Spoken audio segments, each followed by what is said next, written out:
The Salmon Are Sacred March is now underway on Vancouver Island. Activists say the collapse of the BC wild salmon industry can be blamed squarely on salmon fish farms.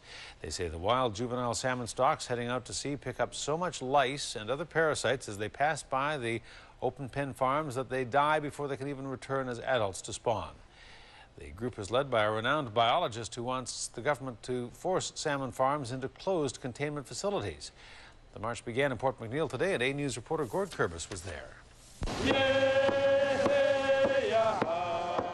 They've taken their cause to the highway. Advocates for BC salmon are on a march down the length of Vancouver Island. They're heading towards Victoria to try to convince the government that BC's fish farms need to be converted to closed containment. This is an opportunity for people to make themselves visible, because I receive hundreds of emails a day, and a lot of them are about people who are concerned about this.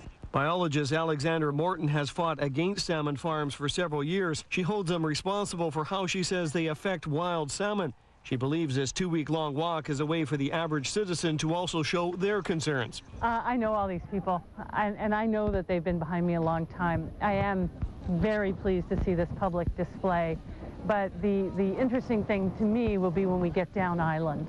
Morton and her supporters are joined today by several school children and members of the local First Nations community. We consider Alexandra a hero, not only for the salmon, but a hero for us that depend on the salmon. Along the banks of the Nimkish River, there is a ceremony to welcome those making the trek and an indication that there is a growing movement against the farms. We've been fighting these fish farms since they first came. We heard many horror stories of what was happening in Norway, Chile, Scotland, Ireland. Today's activities are only the beginning of a lengthy series of events the Get Out Migration Walkers will be associated with. But the executive director of BC Salmon Farming Association says she hopes people research the issue for themselves. Unfortunately, this is a misguided approach, and it's not going to protect wild salmon. We have jobs that we wouldn't have without aquaculture. Aquaculture employs somewhere around 6,000 people.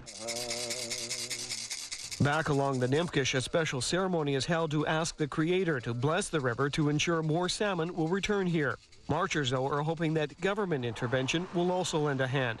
Morton's supporters hope to reach Victoria on Mother's Day. Near Port McNeill, Gord Kurbis, A News.